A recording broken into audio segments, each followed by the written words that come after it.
Muchas gracias, muy buenas noches a todos los que están asistiendo a este foro de la ciudad, el primero que lo hacemos de manera virtual, con el diario 5 Días, el Club de Ideas y sobre todo coordinado un poco por DENDE, Desarrollo en Democracia, probablemente el mejor think tank de la sociedad paraguaya. Hoy me presento primeramente, soy Víctor Raúl Benítez, soy presidente del Club de Ideas. Y también hoy está con nosotros el presidente de la Fundación DENDE, Alberto Acosta Garbarino.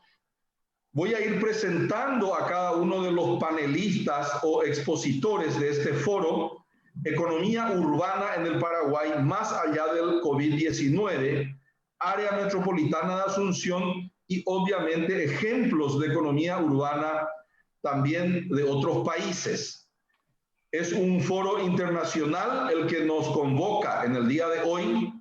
Está con nosotros Gabriel Lanfranchi, él es arquitecto, se graduó en Buenos Aires, es profesor y coordinador de uno de los principales posgrados en la UBA de Buenos Aires, Universidad de Buenos Aires.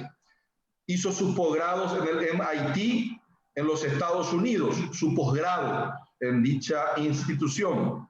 También está Luis Castiela, él es administrador urbanista, él es de la Universidad Católica de Córdoba, también dirige uno de los mejores posgrados en urbanismo que él después va a presentarlo con más extensión en la Universidad Católica de Córdoba, pero él está hoy y lo envidiamos desde Palermo, en Buenos Aires. Entonces nos acompañan Gabriel Lanfranchi y Luis Castiela. Desde Villamorra, Asunción, está Gonzalo Garay, arquitecto, más conocido como Chalo, uno de los probablemente el mejor urbanista que tiene el Paraguay. Se recibió en la Universidad Católica de Chile. Luego, mi colega, el economista Alberto Acosta Garbarino, él es presidente de una de las más importantes instituciones financieras del Paraguay. Además de liderar DENDE, tiene uno de los mejores cursos para líderes en el Paraguay desde DENDE.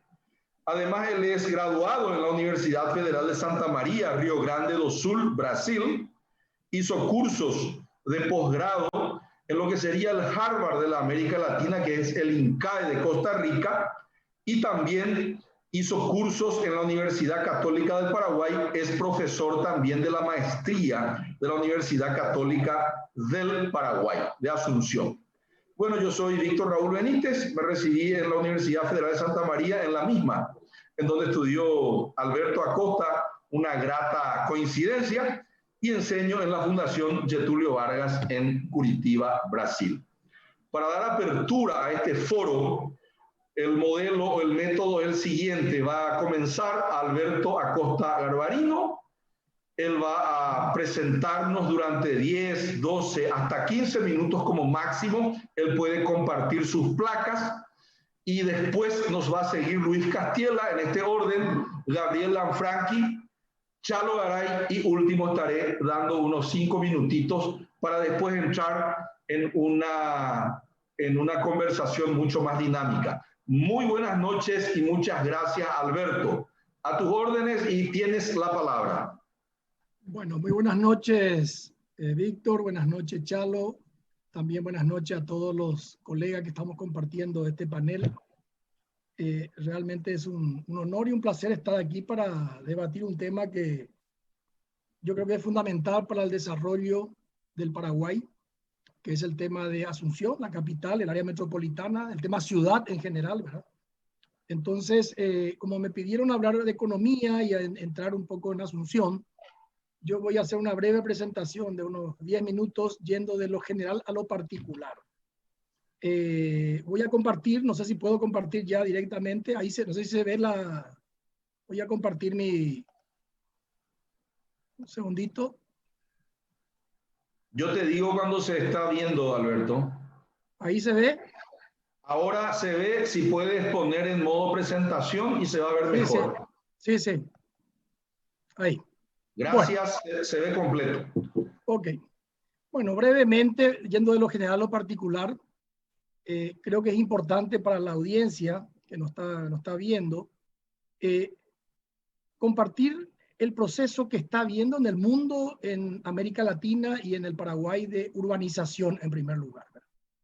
Esto es muy importante porque hay una correlación muy estrecha entre urbanización y el ingreso per cápita de los países.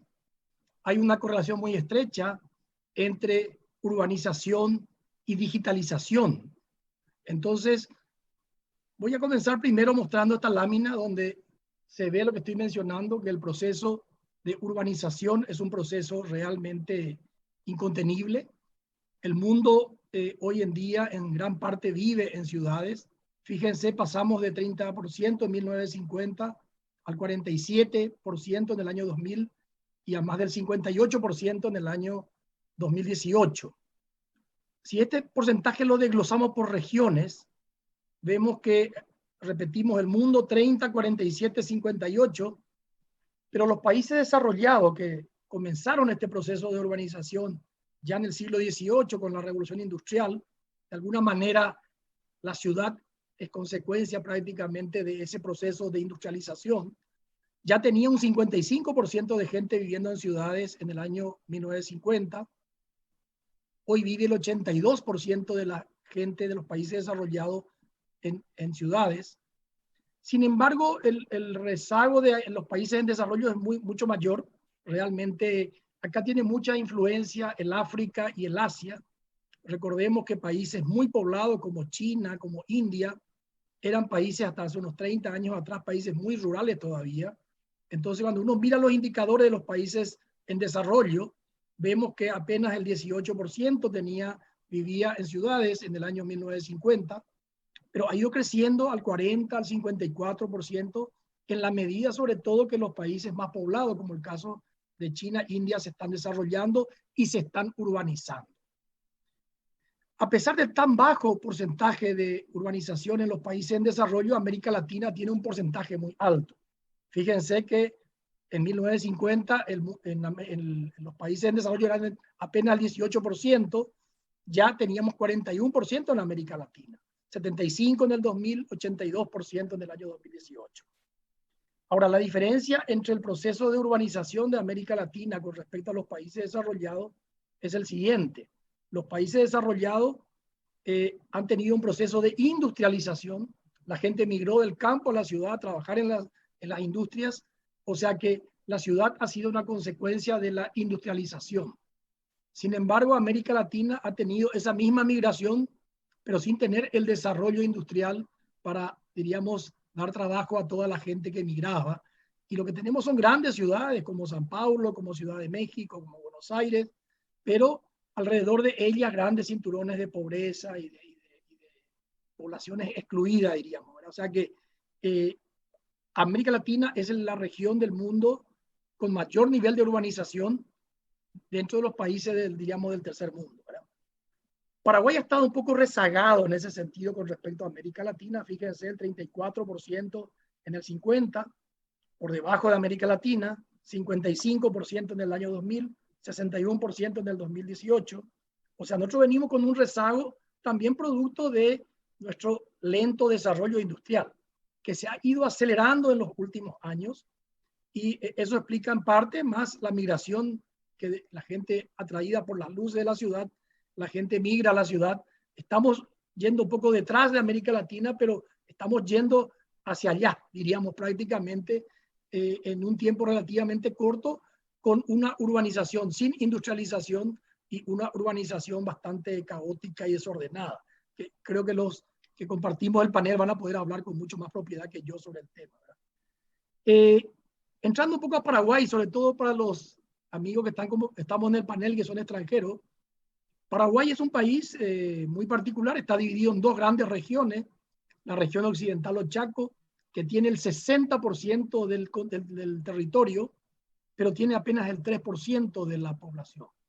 Y tenemos la región oriental, que es al revés, tiene el 97% de la población y tiene solamente el 40% del territorio.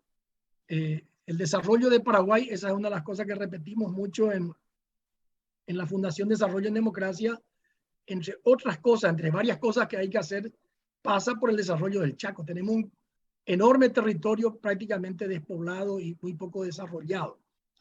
Pero el otro desafío que tenemos, y ya entrando un poco en tema ciudad, es que Paraguay es un país donde todas sus ciudades importantes están en la frontera.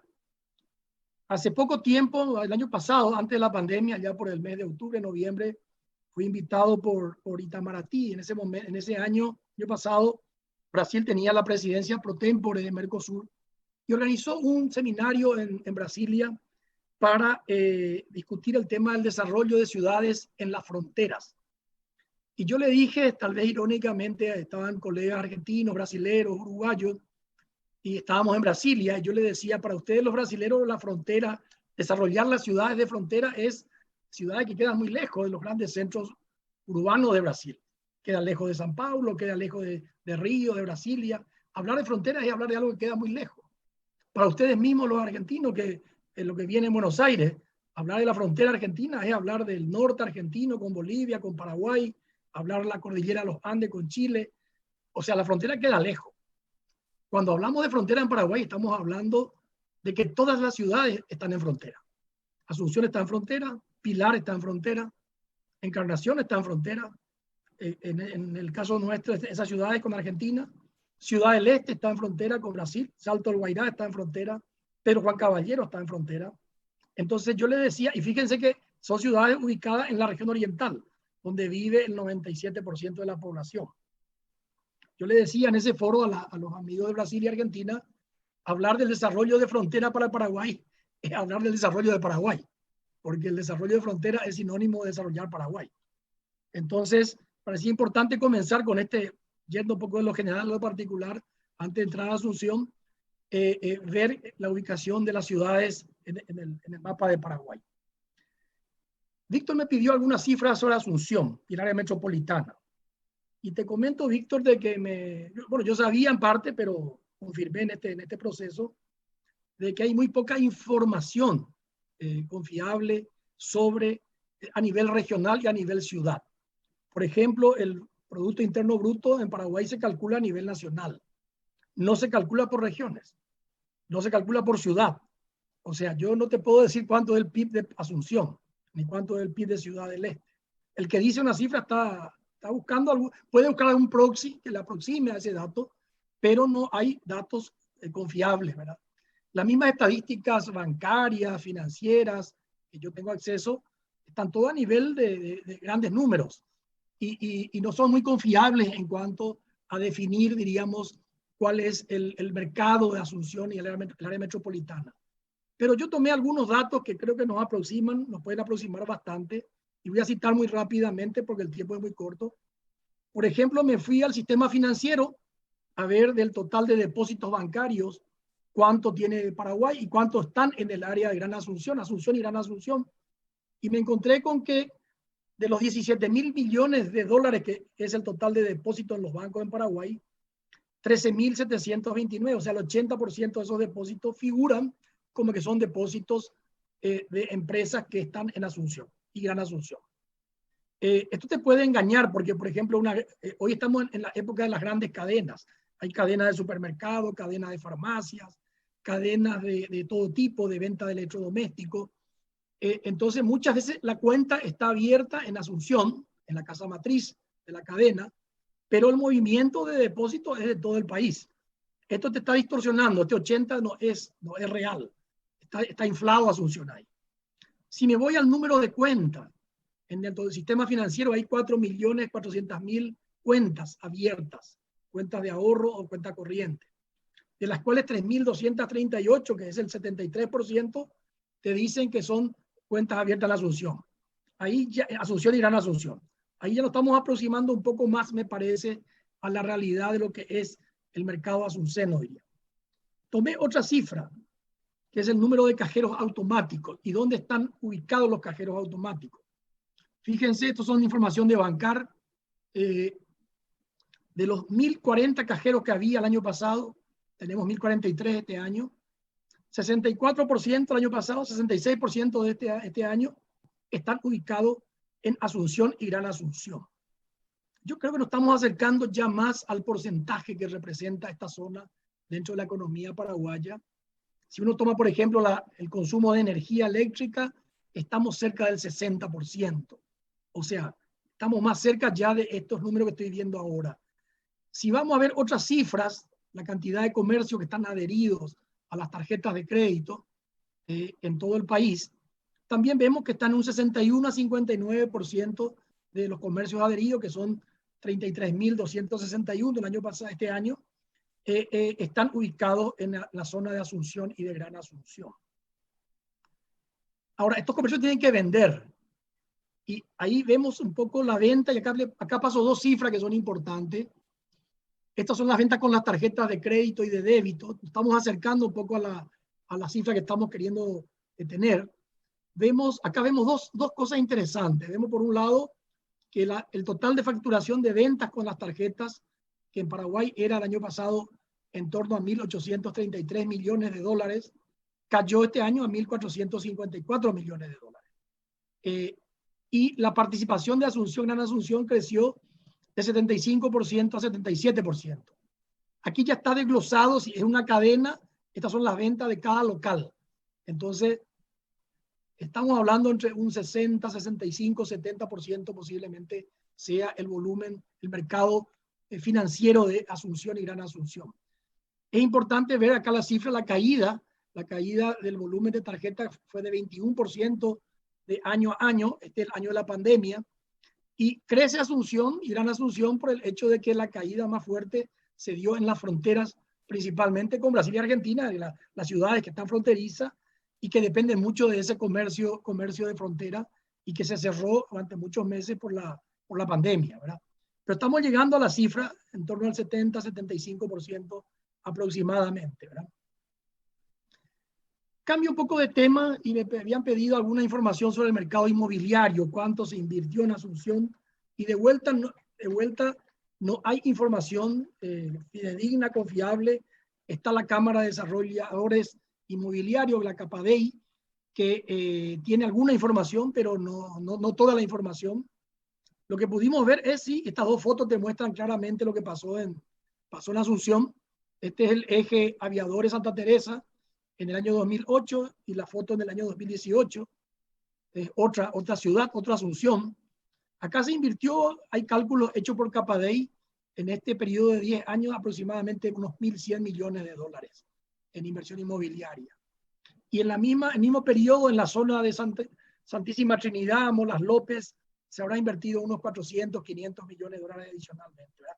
En esos 10 años se invirtió cerca de 1.600 millones de dólares en todo lo que sea el desarrollo inmobiliario de Asunción. Y se calcula que hoy en día ya estaría en torno a los 150 a 200 millones de dólares anuales el desarrollo, la inversión inmobiliaria en Asunción. Son estimaciones tal vez muy gruesas, pero por ahí está aproximadamente los datos de la economía de la zona metropolitana, ¿verdad? Para ir terminando, pues ya se me va el tiempo, ya mirando un poco el futuro. Paraguay es un país que ha tenido una gran estabilidad. En ese sentido ha sido tal vez un ejemplo en América del Sur. Nunca tuvimos inflaciones altas, nunca tuvimos endeudamiento alto. El problema de Paraguay es el desarrollo, el progreso, el crecimiento. Y ese proceso ha ocurrido estos últimos años a través del boom de los commodities, pero nos damos cuenta que ese crecimiento ya no es hoy sostenible, no es, por lo menos esos motores no van a ser suficientes. Paraguay tiene que pasar a una etapa de una fuerte industrialización y tiene condiciones para hacerlo. Tiene el desarrollo de todo lo que sea la agroindustria. Somos grandes productores de soja, de maíz, de carne.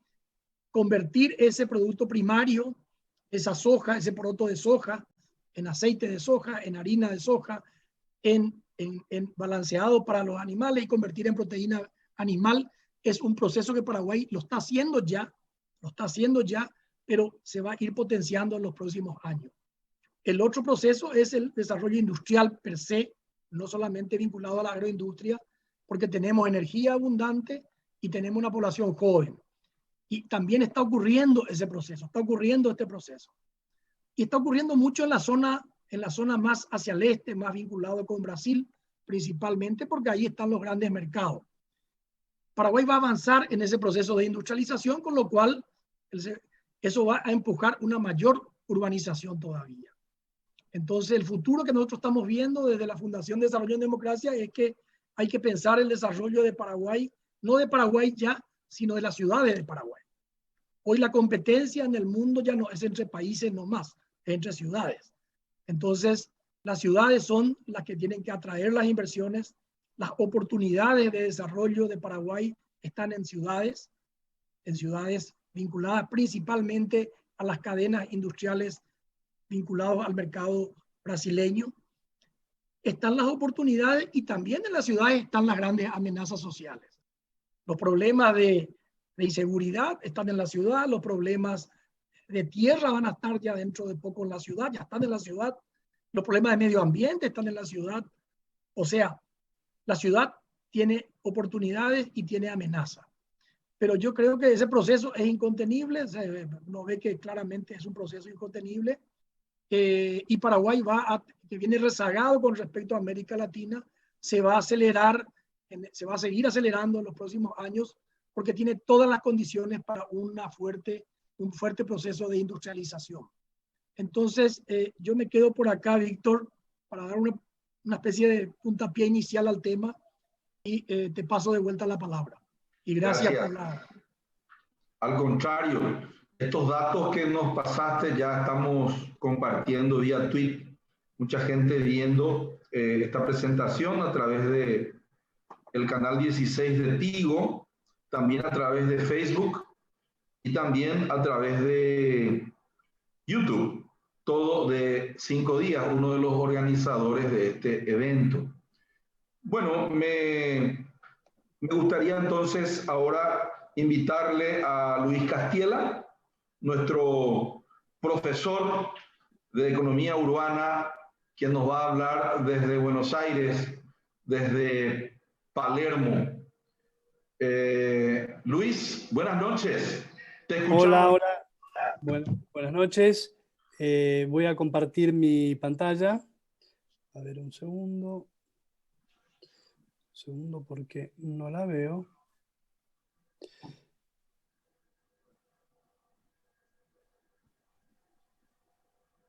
Un segundo, que estoy buscando. Aquí estamos. Bueno, ahí está. ¿Se ve, no? Sí, si puedes poner en ahí está. Presentación, ahí está. Gracias. Bueno, muchas gracias, Víctor. Bueno, gracias, muy buena la charla, Roberto. La verdad que es una linda oportunidad para hablar de desarrollo, pero bueno, eso nos llevaría muchísimo tiempo. Mi charla va a girar en torno a estos temas, tratar de vincular lo que son las ciudades y bueno, y un poco también charlar de Asunción y de Paraguay puntualmente, y coincido con esta idea de que el desarrollo viene de la mano de las ciudades. Las ciudades a lo largo de la historia han cumplido distintos roles, ¿no? En la antigüedad, digamos, eran centros donde se aglutinaba la gente para la agricultura. En la Edad Media, digamos, la gente en las ciudades lograba liberarse del poderío de los señores feudales y se constituían como los primeros centros de ideas. Un poquito más acá, en las revoluciones industriales, las ciudades concentran mano de obra que libera el agro, y es utilizada por la industria para empezar esos procesos revolucionarios digamos, que finalmente, bueno, ponían a los países en un camino al desarrollo. Ese rol ha cambiado en la actualidad, o sea, esto también es interesante de las ciudades, cómo se van modificando, cómo van reviviendo, cómo van renaciendo y van ocupando distintos roles a lo largo de la historia. Hoy las ciudades son polos de desarrollo, pero fundamentalmente son polos de desarrollo a partir de las ideas, de la economía del conocimiento. Hay algunos autores, bueno, Paul Romer, reciente, digamos, Premio Nobel de Economía del 2018, que habla puntualmente de estos temas, y otros autores que vienen hablando de estos temas y cómo las ciudades hoy son las usinas de las ideas y cómo hoy la economía del mundo avanza hacia el desarrollo a partir de las ideas. Yo creo que en nuestra región tenemos que mirar puntualmente eso. Pero bueno, vamos a ver, ahí está.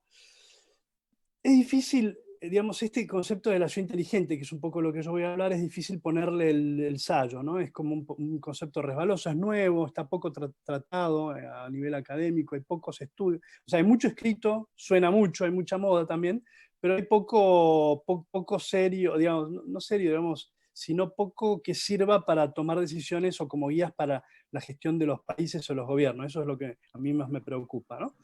Sin Parece embargo, que se bueno, le fue la... hola, ¿se me escucha? Hola, hola. ¿Se me escucha? Yo Hola, escucho muy hola, bien, hola. Luis, yo Ahí escucho estoy. muy bien. Bueno, perdón, ahí por ahí va y viene la señal. Lo que decía que es un Luis, concepto parece bastante... que tienes Sí, una señal baja. bueno, ahí vamos a ver si podemos cambiar la... Ahí estoy. Ahí, ¿me escuchas, Víctor? Hola, ¿se escucha? Sí, bueno.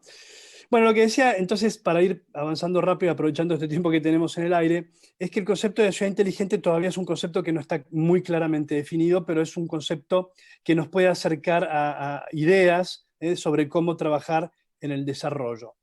Este gráfico es muy interesante, digamos, yendo también en esta línea de que escuchábamos anteriormente, cómo urbanización y desarrollo son conceptos que van unidos, ¿no? En este gráfico vemos a casi todos los países y vemos en el eje horizontal cómo el ingreso per cápita se condice con el grado de urbanización. Es decir, si tomamos desarrollo, digamos como desarrollo económico, que no lo es solamente, pero digamos, vemos alguna relación entre el grado de urbanización de los países y el ingreso, digamos, o el desarrollo o el crecimiento económico. Ahí en el circulito vemos a los países, algunos países de la región, Uruguay, Argentina, es decir, la urbanización evidentemente es una variable a gestionar, es un trabajo a realizar. Obviamente, y como mencionaba recién el expositor anterior, eh, si las ciudades, para que las ciudades sean polos de desarrollo hay que hacer algunas cosas. Tal vez nuestras ciudades en la región han crecido muy rápidamente sin la planificación debida y eso ha generado una serie de problemas que hay que resolver, porque si no, en vez de polos de desarrollo, van a ser polos de problemas, digamos, ¿no? Las ciudades tienen, digamos, un poco, digamos, el concepto de ciudad inteligente que parece muy sencillo, es decir, bueno, yo puedo dotar a las ciudades de tecnología, planificación, como decíamos, algunas cosas, pero no es tan simple, digamos, ¿no?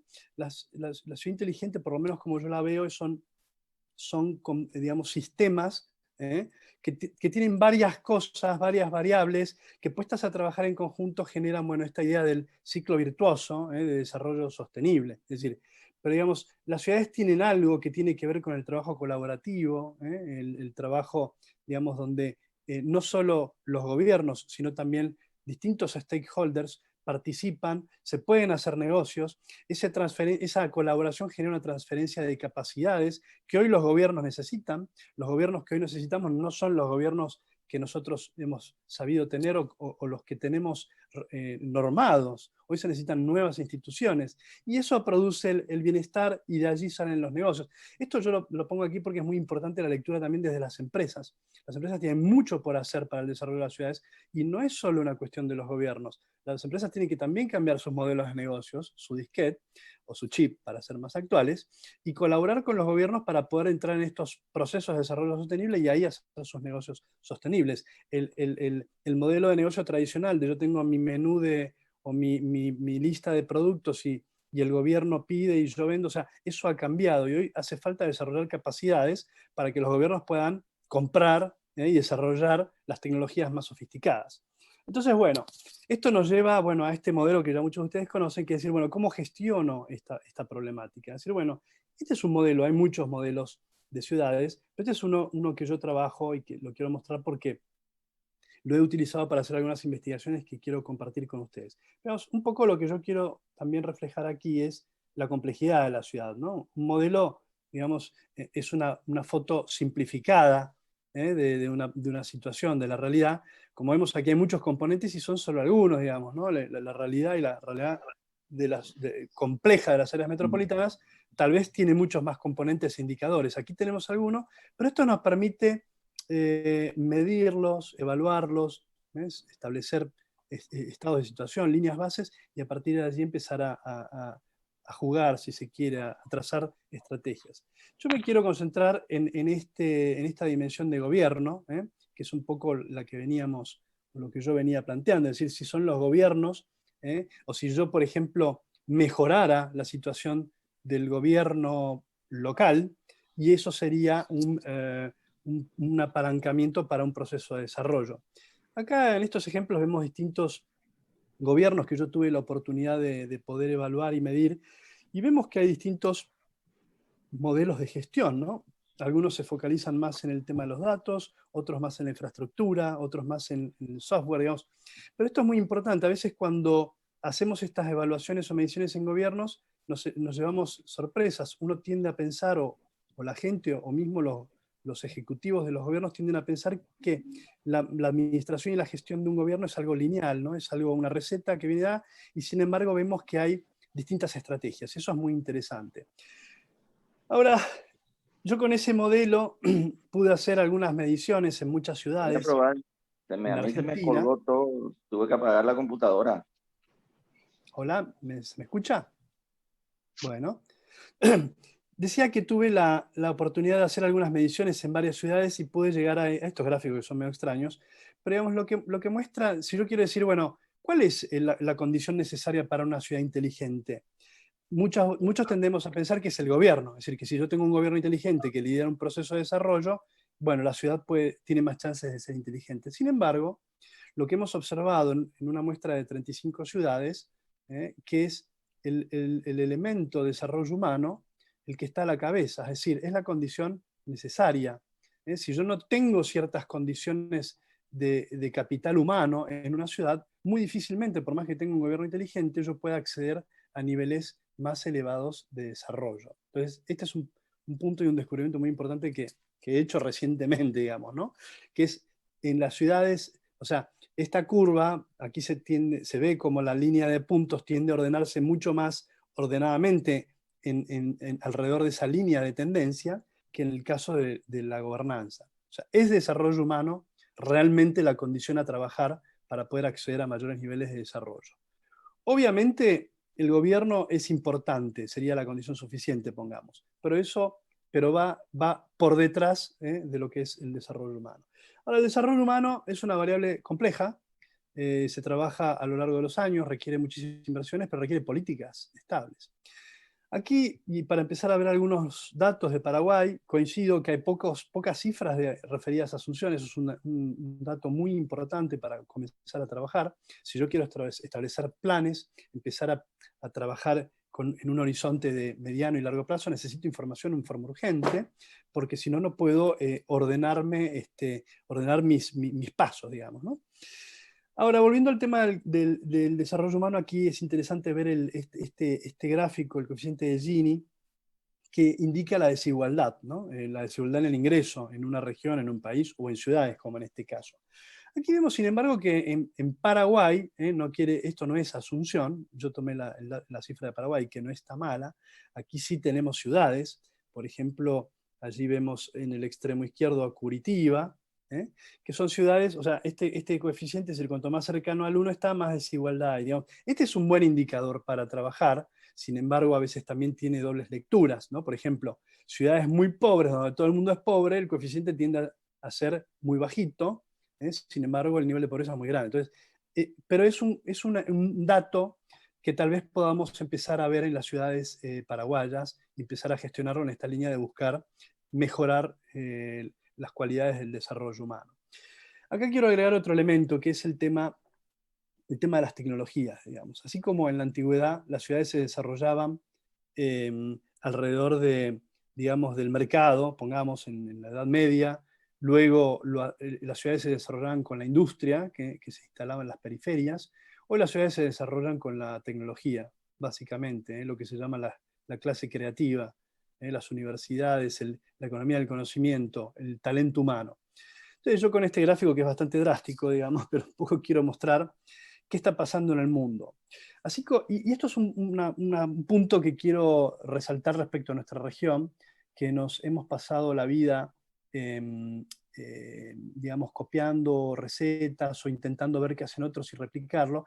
Y tal vez el secreto del desarrollo es mirarnos un poco a nosotros mismos, ¿no? Como Paul Romer y como es la tendencia actual en materia de desarrollo, a pensar y a proponer que el desarrollo tiene más que ver con capacidades propias, ¿no? Un desarrollo endógeno, que con cuestiones que tienen que ver con el contexto internacional, es decir, con importar o traer alguna idea o algo, tienen que ver más con uno mismo y con sus propias capacidades y cómo desarrollamos esas capacidades. Ahora, si estamos hablando de desarrollo tecnológico, está bien, yo pongo este gráfico que es un poco extremo, ¿no? Es decir, bueno, ¿dónde está hoy yendo el capital de riesgo, que es una porción del capital de la inversión mundial? Pero fíjense que, digamos, las nuevas y futuras industrias, las más inteligentes, hoy, digamos, tienden a instalarse en esos centros de innovación.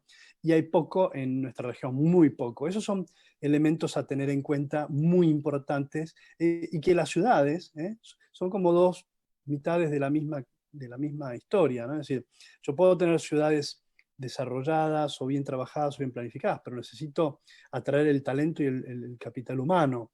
Y para eso necesito esto de lo que decía la clase creativa. Entonces yo necesito desarrollar la innovación, necesito desarrollar la base tecnológica para el crecimiento futuro. Si no, nos vamos a seguir alejando.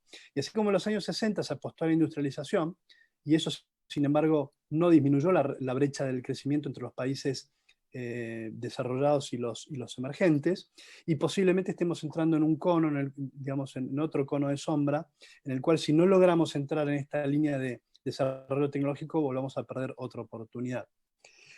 Quiero finalizar nada más este pequeño viaje que hemos hecho, digamos, y poniendo esta fórmula, ¿no? Si yo tuviese que decir cómo se mide, cómo se forma, cómo evaluar una ciudad inteligente, y haría una ecuación parecida a esta, ¿no? Es decir, tengo elementos de base muy importantes, el gobierno, el hábitat y la gente, que suman.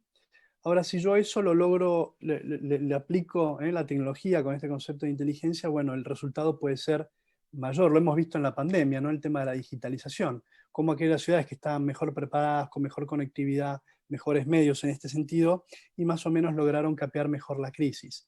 La tecnología hoy multiplica. Ahora, si yo logro desarrollar cuotas o dosis importantes de innovación, el efecto es geométrico, es decir, yo proyecto realmente las posibilidades de desarrollo. Entonces, bueno, quería dejar nada más que estas ideas para después dar paso a los otros oradores y poder después discutir estos conceptos.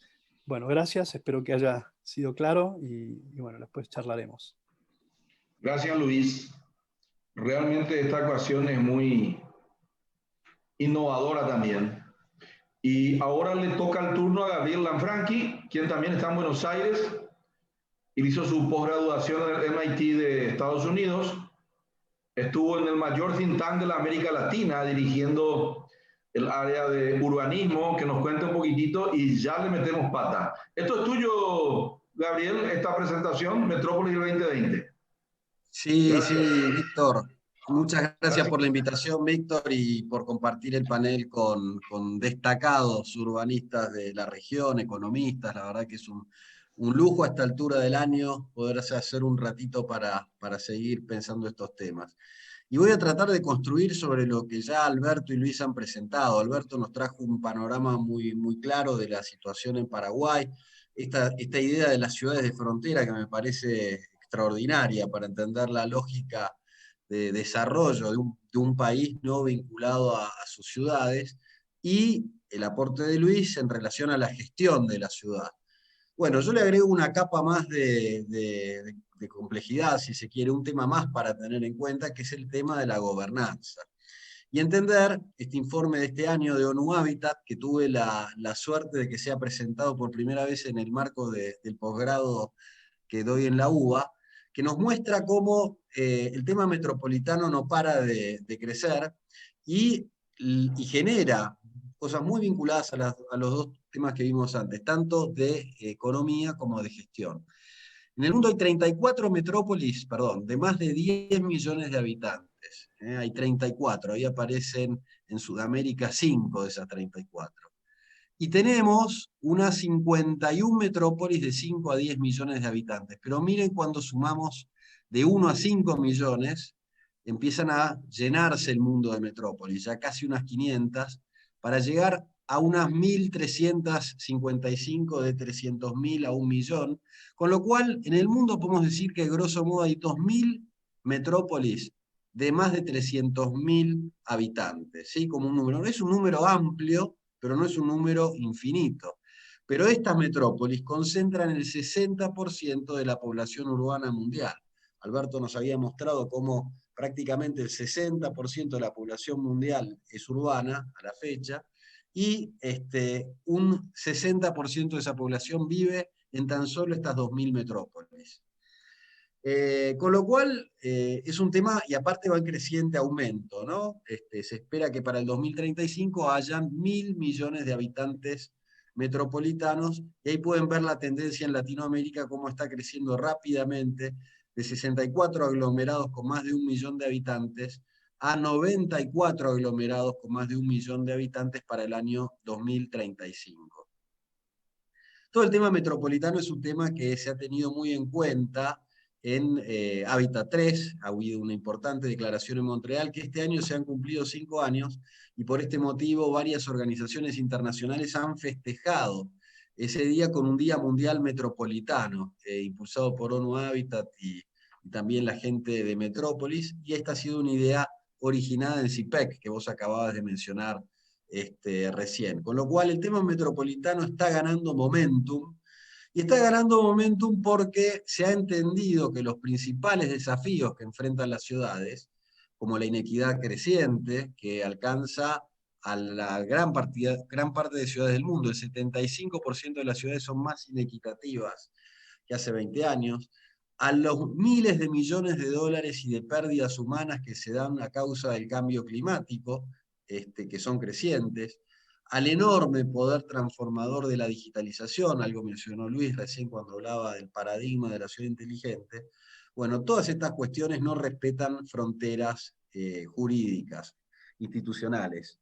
Y muchas veces ni siquiera los países, en las ciudades de frontera que comparten lógicas con ciudades que están del otro lado de la frontera, empiezan a funcionar como un sistema único. Y entonces tener mecanismos de organización son clave para poder potenciar estas ciudades, justamente para que sean más inteligentes. Entonces, esto lleva al desarrollo de una nueva disciplina, que es un poco lo que impulsamos en el posgrado de urbanismo metropolitano, y nos ha llevado este año a discutir con más de 74 instructores invitados, entre ellos estuvo Luis Castiela, también estuvo el Chalo Garay. El año que viene invitaremos seguramente a Víctor y Alberto a que se sumen. Nos interesa mucho escuchar las voces de distintos lugares del mundo y que nos enseñan, porque es un espacio de aprendizaje entre pares que ha tenido una amplia satisfacción de los alumnos, pero que nos llevan a entender cómo se forma, cuál es la brecha metropolitana, dónde están esos temas donde el sistema falla por falta de organización, por falta de coordinación. Y esto nos lleva a otro lugar, que es a comprender que la brecha se salva con arreglos institucionales, pero también se salva con instrumentos específicos de planificación. Que, ustedes saben, la planificación urbana, y acá el Chalo Garay lo va a poder contar mejor que todos nosotros, viene de difícil implementación. O sea, tuvo un momento de oro al comienzo del siglo XX, pero en el momento en que la metrópolis irrumpe, a mitad del siglo XX, empiezan a fallar esos elementos de planificación. Se empieza a hacer cada vez más complicada la planificación urbana. Y bueno, ahí es donde surge esta idea de la planificación, también una idea acuñada en CIPEC, en la cual hemos podido recorrer varias provincias argentinas, y que ahora la estoy por suerte pudiendo implementar en Buenos Aires, en el Plan Urbano Ambiental, y también en la ciudad de Catamarca. Contarles entonces cómo funciona esto. La idea es pasar de los diagnósticos largos que se hacían. Ustedes saben, el plan urbano llevaba 2 años de diagnóstico con muchísimos expertos, pero muchas veces estos diagnósticos terminaban en la biblioteca. Y nosotros lo que queremos es que los diagnósticos terminen en transformaciones de la forma en que se organiza esa sociedad. Entonces, del diagnóstico, el sistema de la planificación lo que hace es saltar al proyecto. Rápidamente identifica proyectos accionables, activables, que permitan hacer que esta ciudad cambie. Y ese trabajo es el trabajo mancomunado de distintos actores, el que genera capital social, genera confianza, que es una de las hipótesis que decimos que los planes no andan, porque a veces lo realizan entre unos pocos técnicos, pero esto no necesariamente llega a permear en la sociedad, y no necesariamente llega a incidir en los tomadores de decisión. Por lo tanto, este capital social, esta identificación de proyectos, luego permite continuar con los pasos típicos de la planificación, que son la generación de una estrategia, de unos programas y una serie de proyectos. Este es el esquema que hemos desarrollado para el Plan de Buenos Aires, donde estamos, por ejemplo, abriendo el juego. En vez de que haya un único ente, Copúa en este caso, en la ciudad, llevando el plan, se abre el juego y se trabaja en varios frentes en simultáneo. Con el Consejo de Plan Estratégico, que es todo un consejo específico, con cada una de las 15 comunas, que también empiezan a tener de a poco su autonomía, y con el área metropolitana, a través del trabajo que hace la legislatura, convocando a diputados de todas las áreas, de todas las ciudades metropolitanas del AMBA. Y se empieza a dar un diálogo muy potente que después va a dar como intersección, como conclusión, ese PUA, ese Plan Urbano Ambiental, que es nuestro objeto de trabajo. No voy a entrar en los detalles de cómo ha sido el plan, pero nos da pistas de cómo la instrumentación, en un año encima de que la pandemia nos obligó a trabajar a distancia, nos ha permitido llegar, fíjense, 150 propuestas sobre estos grandes desafíos.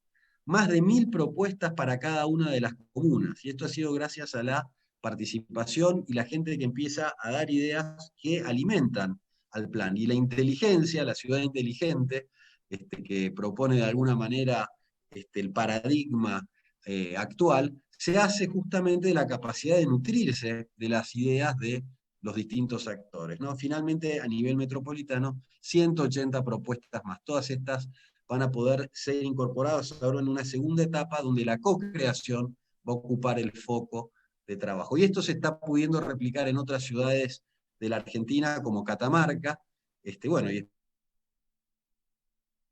esperamos, ¿por qué no?, poder llevarlo a otros lugares.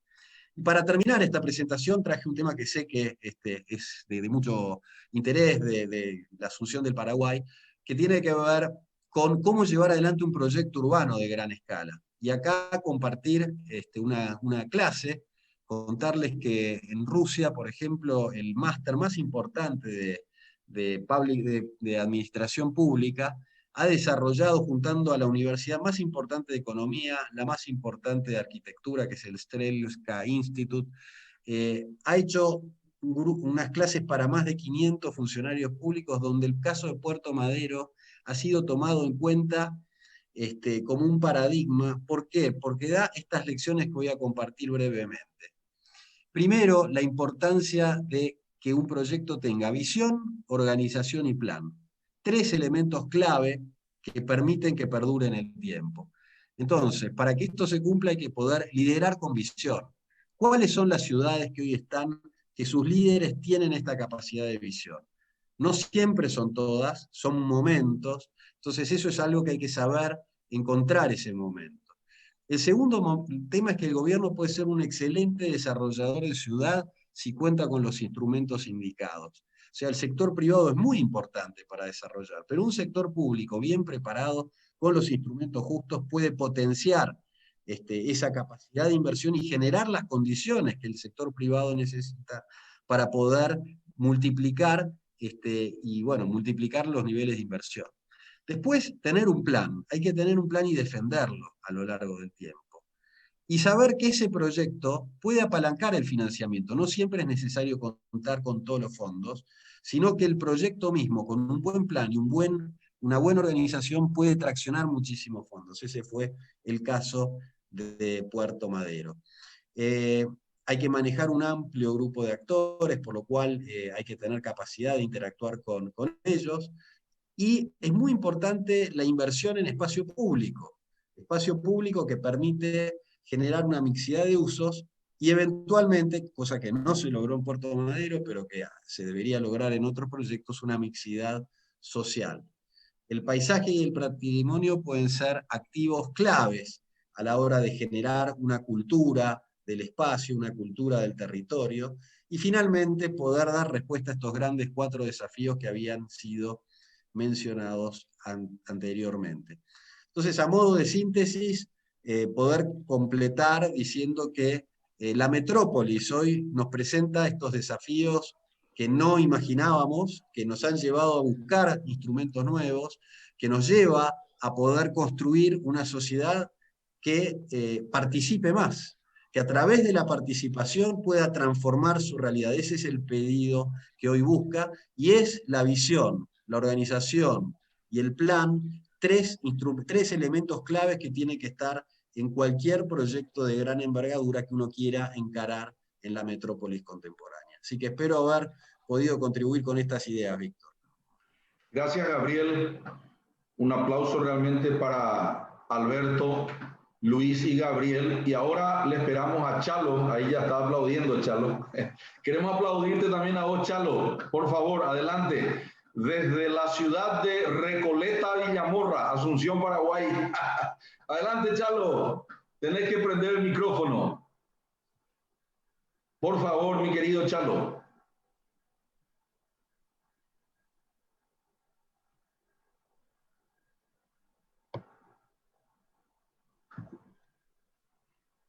Adelante. Ahí está, disculpen. Ahí está. Metele, adelante. Ahí está. ¿Se ve la pantalla? Perfecta, 100%. A ver. Se ve bien, Chalo, se ve bien. Ahí, pantalla, ahí está. Gracias. Bien, ojalá, recién se me fue la señal, ojalá que no se vaya ahora. Bien, realmente excelentes las 3 presentaciones, y lo digo sinceramente y muy en serio. Para mí es un gusto estar en esta reunión, le llamo una reunión, un foro. Lo mío no es una charla magistral, ni mucho menos, apenas es sumarme a esta conversación que tiene como marco la economía urbana. Estoy muy contento de que hayamos podido tocar este tema. Resulta que por lo menos en nuestro medio, en Paraguay, no se habla mucho de la ciudad. Se habla de distintos temas, se puede hablar de política, se puede hablar de economía, se puede hablar de distintos temas, pero de la ciudad no se habla mucho. Incluso a veces le dicen a uno, cuando uno invita a un foro, alguna cosa, le dicen a uno, no, pero yo no soy arquitecto, yo no soy ingeniero, y la ciudad, la ciudad es un sistema en el cual todos interactuamos, pero no hay esa apropiación. Entiendo que me corrijan después Víctor y Alberto. Entiendo que ni siquiera en las facultades de economía existe la disciplina economía urbana. Y bueno, entonces yo trataré, les voy a contar el caso de Asunción y Gran Asunción. Voy a pasar también mi publicidad desde donde yo opero, que es el asunto de la planificación del desarrollo urbano y la gestión urbana. Bien, la economía urbana es un área, discúlpenme las obviedades, pero entiendo que hay público diverso en nuestro encuentro.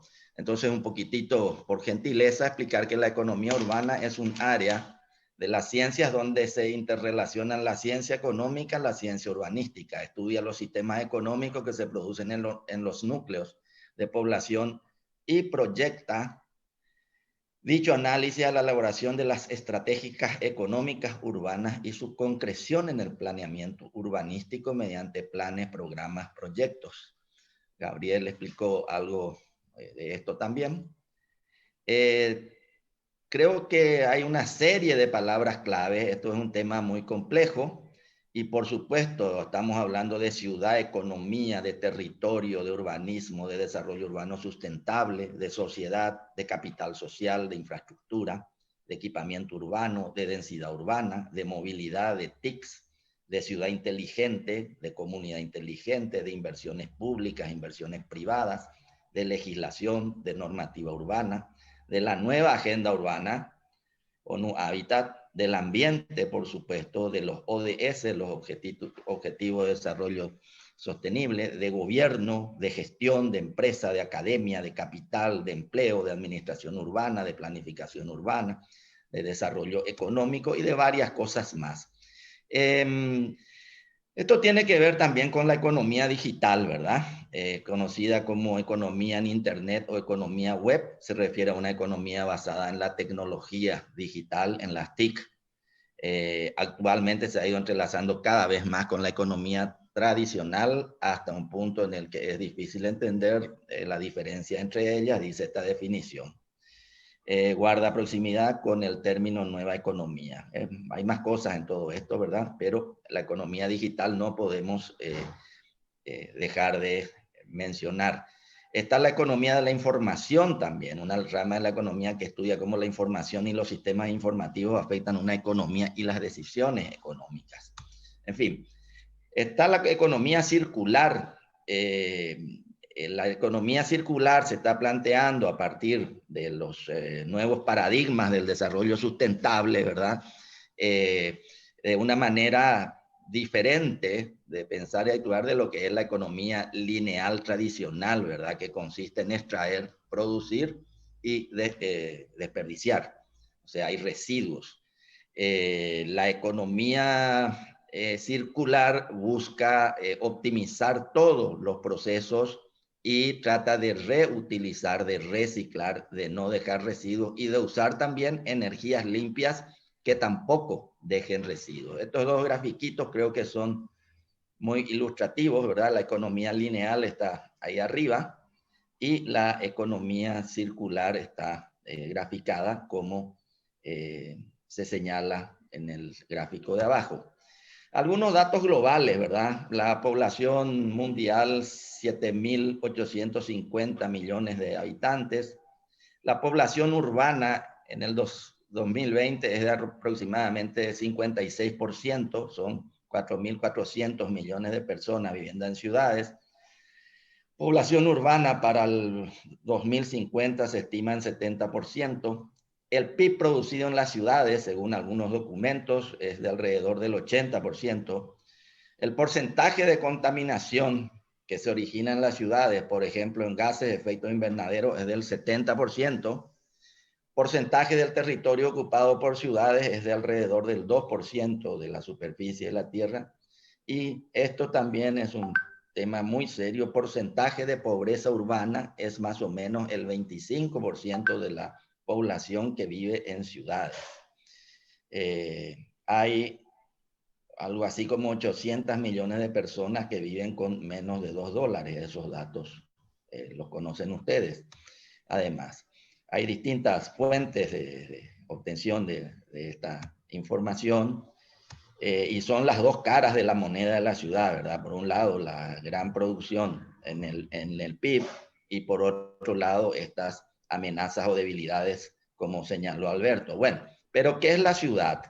Y una pregunta que puede ser muy obvia, muchas veces no lo es. Y muchas veces hablando con políticos o hablando con distintos profesionales, no es tan clara la respuesta. La ciudad es un sistema y es un sistema muy complejo que tiene muchos componentes.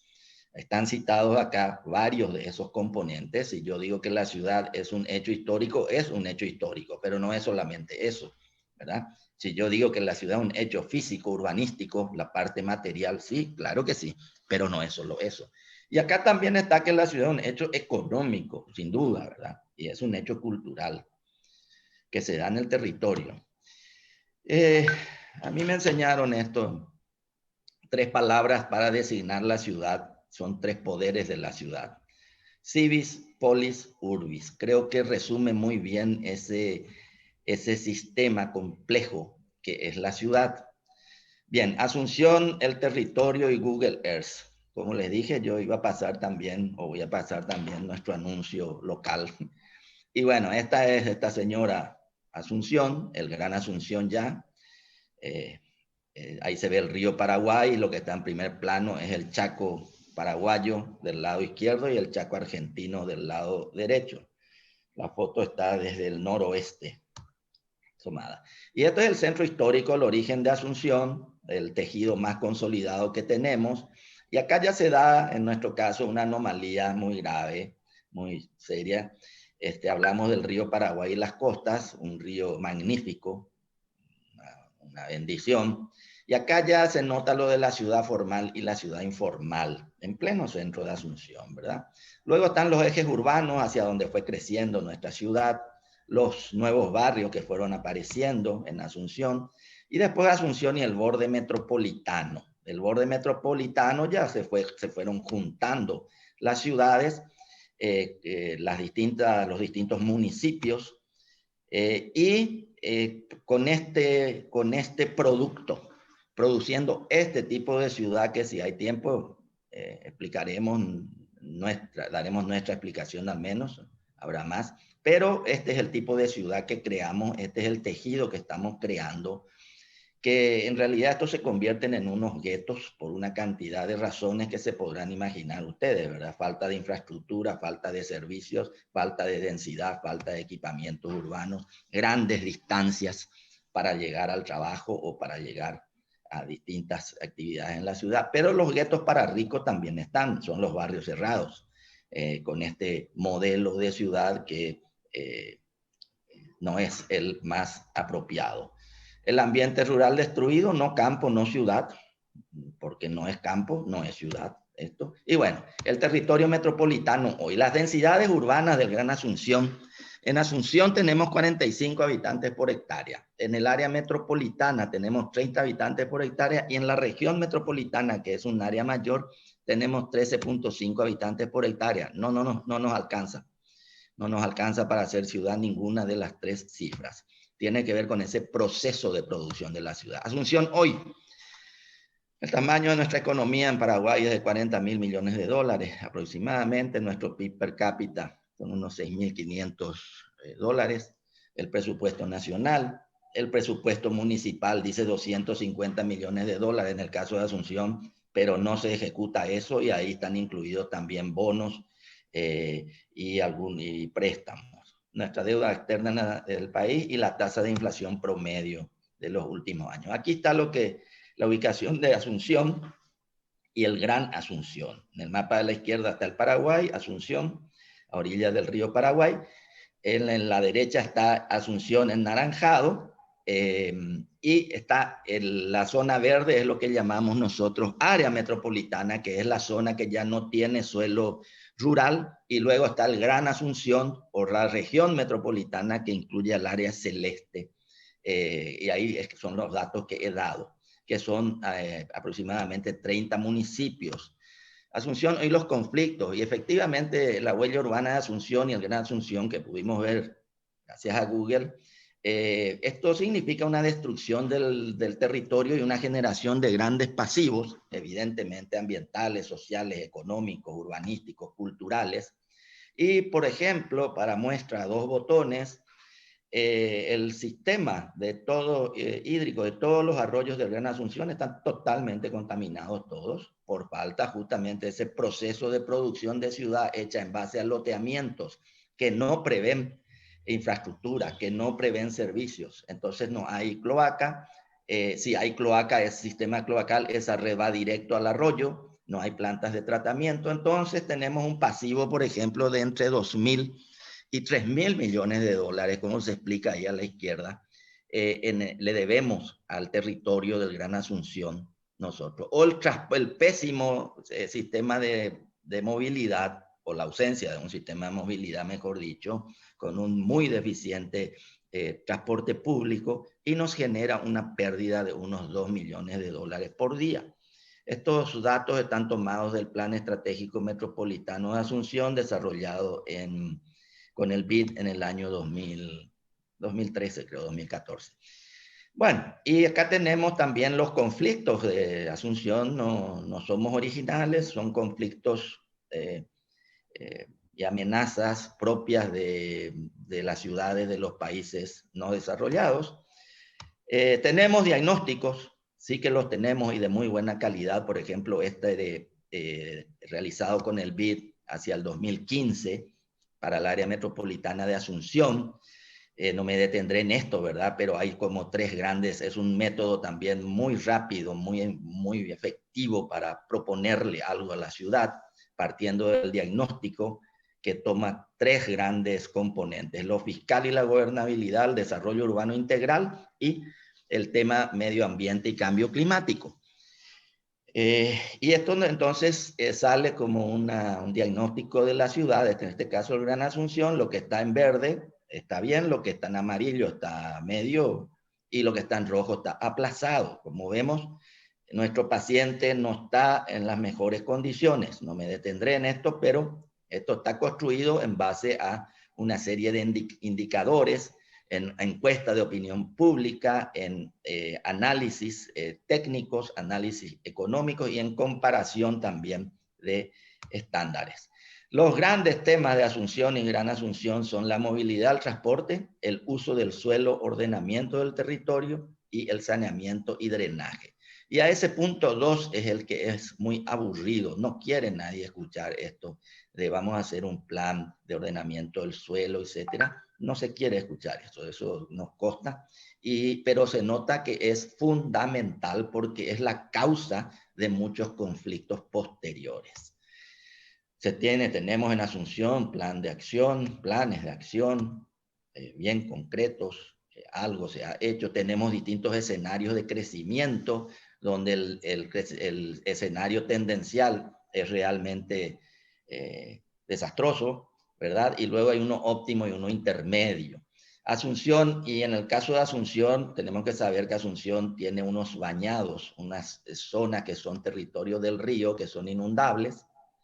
Que sucede esto, son zonas bajas, estas inundaciones tienen una recurrencia no periódica ni en tiempo ni en cota de inundación, pero se van a producir siempre porque es la naturaleza la que actúa.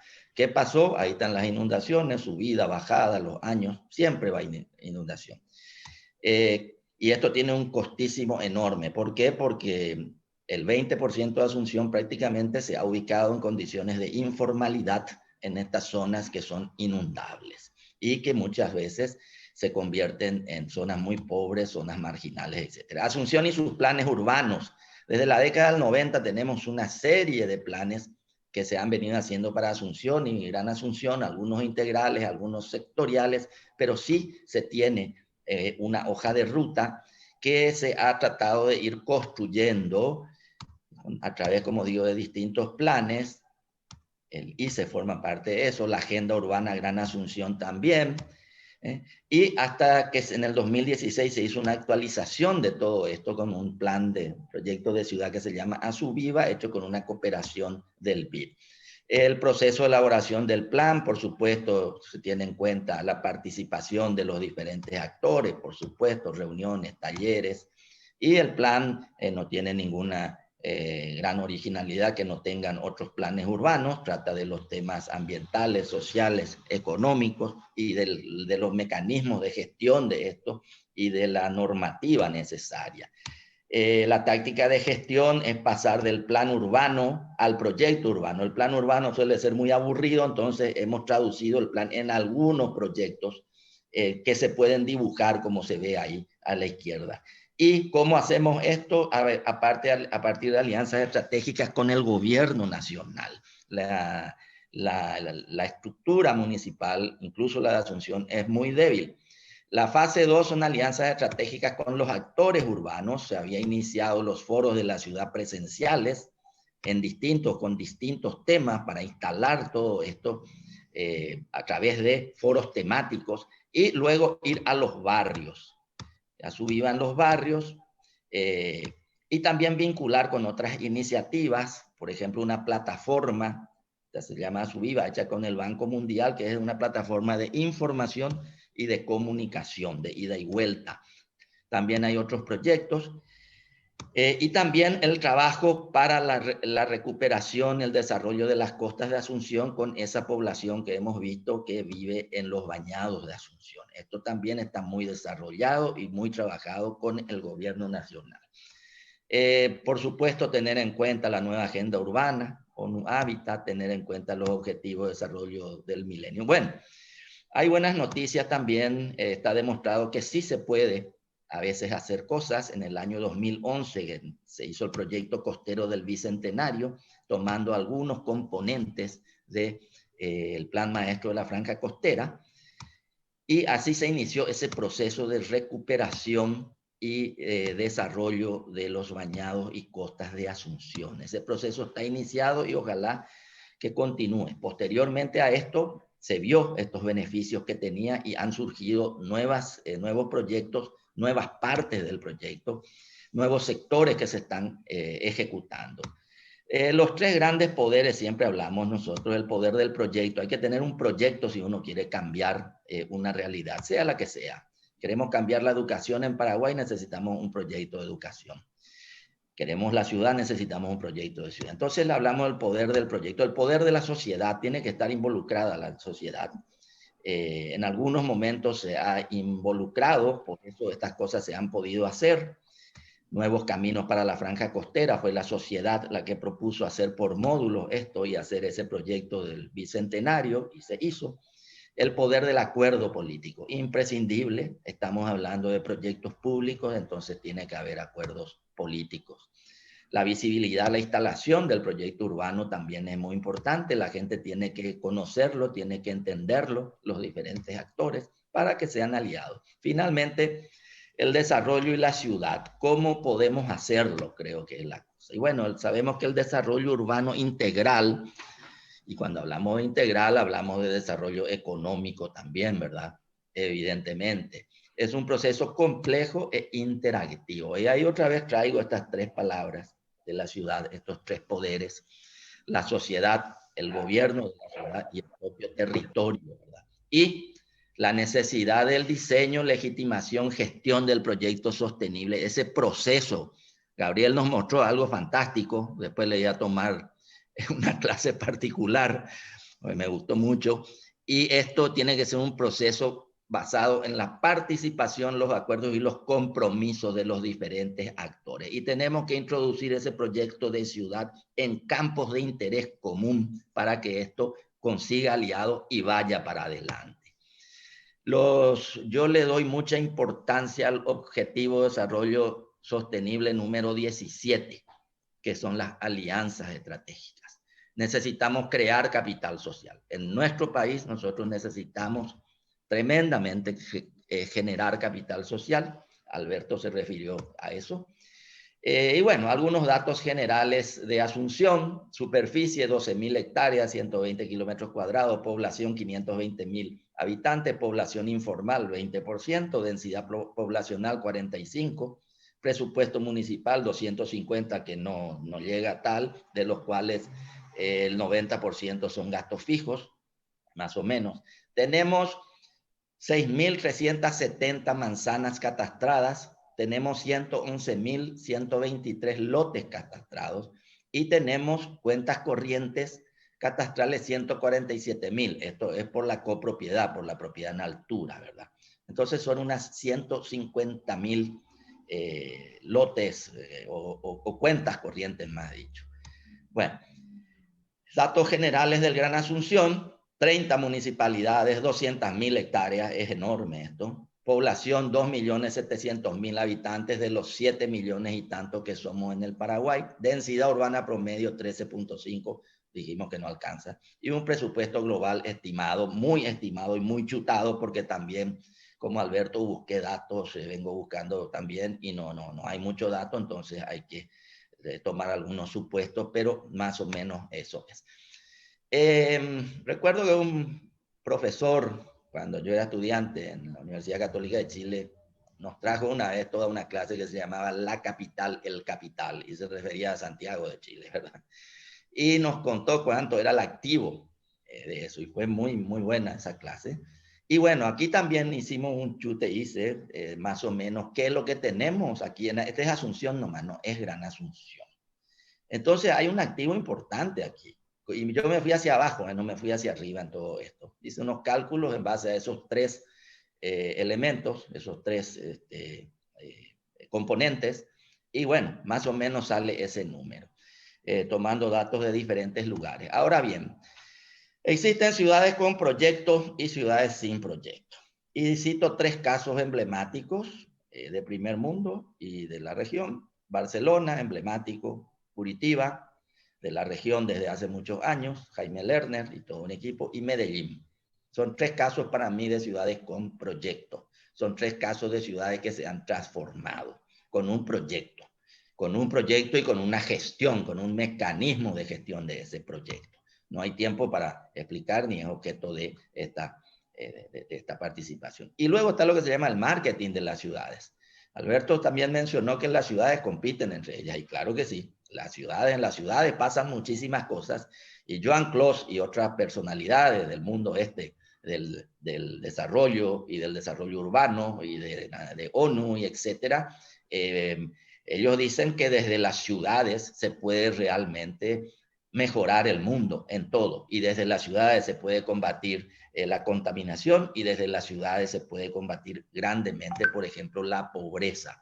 Muchas de estas propuestas, sugerencias, etcétera, están en esa nueva agenda urbana ONU Habitat, que es una guía muy importante, elaborada con una participación de muchísima gente, de muchísimas visiones, de muchísimas disciplinas, de muchísimos roles dentro de la sociedad y dentro de la ciudad. Y entonces, creo yo que tiene que tener algún valor, y lo tiene desde luego. Es una guía que tenemos que usar.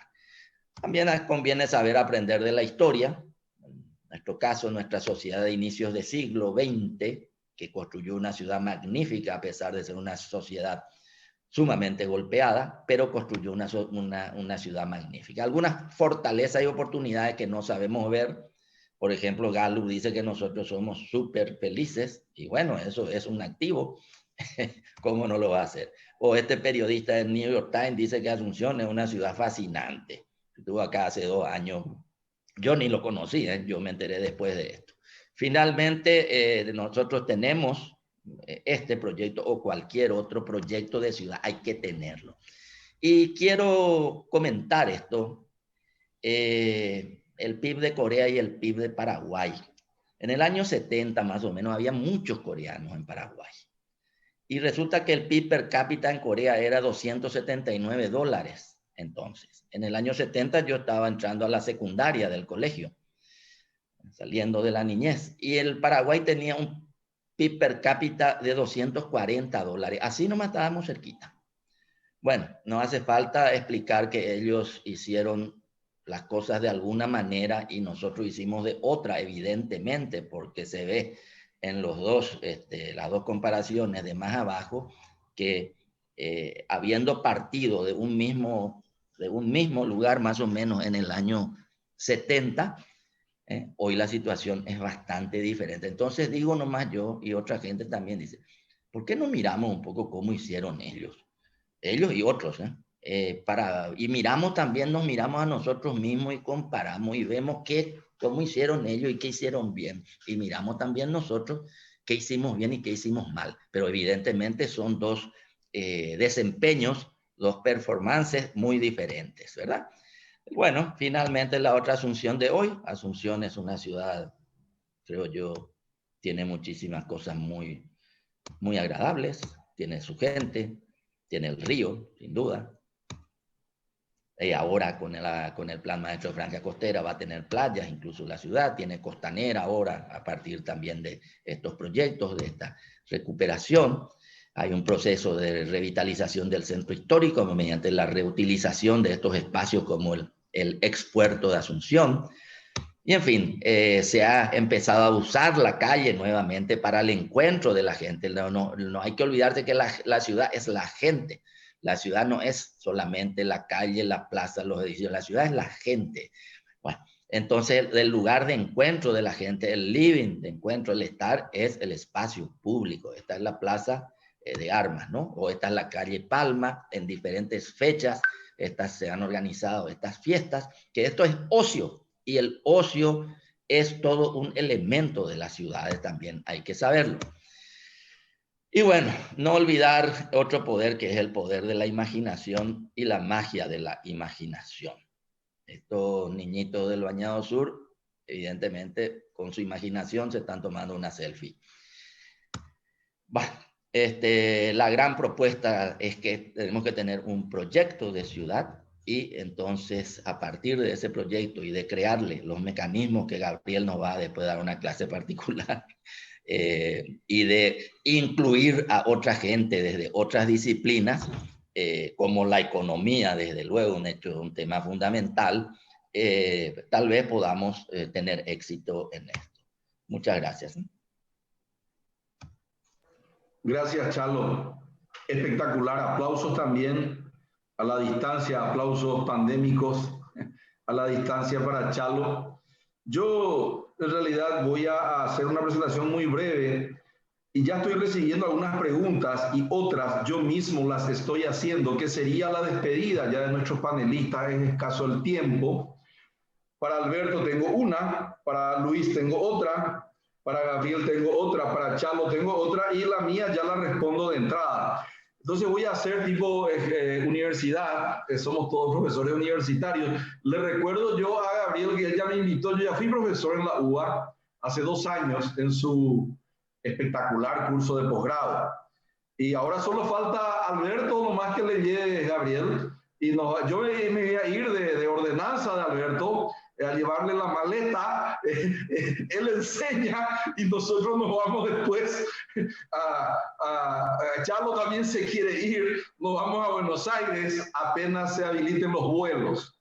Bueno, para Alberto es el next step. Él habla, el próximo paso es la industrialización, dice Alberto, y yo voy a mostrar ahora el déficit infraestructural que hay, cómo traer, estamos delante de la mayor migración de capitales en el mundo después de esta pandemia. La primera migración es de activos financieros a los reales. El Paraguay es espectacular para que migren acá el sector primario, el sector secundario con el Business Process Outsourcing de la Maquila y también esa migración de los boomers a los millennials. Entonces yo le pregunto acá a Alberto, que va a anotar seguramente y responderá después de que yo haga una breve presentación, ¿cómo hacer para recibir esa gran industrialización y aprovechar esta nueva onda de migración de capitales en el mundo, de oriente a occidente, de los activos financieros a los reales y de los boomers a los millennials, que es lo que seguramente él estaba pensando cuando dijo, tenemos que industrializarnos? ¿Y cómo hacer, Alberto, para llegar al investment grade? Sé que sabes mucho de eso, entonces dejo ahí para que lo anotes. Para Luis, estuve mirando acá y tengo acá su ecuación. Dice, para ser una ciudad inteligente es un mix de gobierno más hábitat más gente multiplicado por tecnología y elevado a la potencia de la innovación. ¿Cuál de estos key issues, Luis, cuál de estos temas es el más importante para que seamos una smart city? Para Gabriel, ¿cómo hacer para volver a lo que hacían nuestros abuelos cuando fabricaban ciudad? ¿Cómo hacer para construir ciudades? Tu modelo Puerto Madero es muy lindo, pero me gustaría que nos expliquen. Van a tener 3 minutitos nomás para responder, por lo tanto sería un elevator pitch, así cortito nomás ya.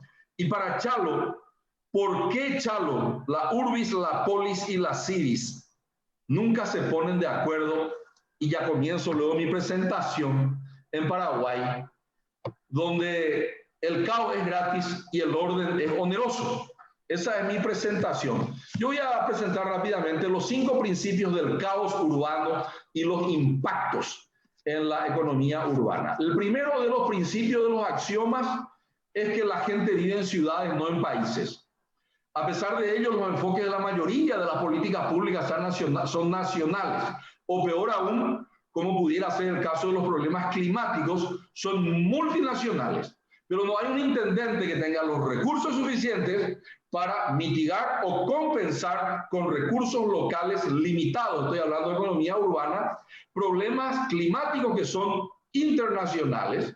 Y por otro lado, los estados o los gobiernos nacionales resuelven las políticas públicas en una agenda país sin poner en foco ni tener en cuenta que prácticamente el 70% de la población vive en las ciudades y los que viven fuera de las grandes ciudades, de los aglomerados o conglomerados urbanos, tienen una cultura urbana.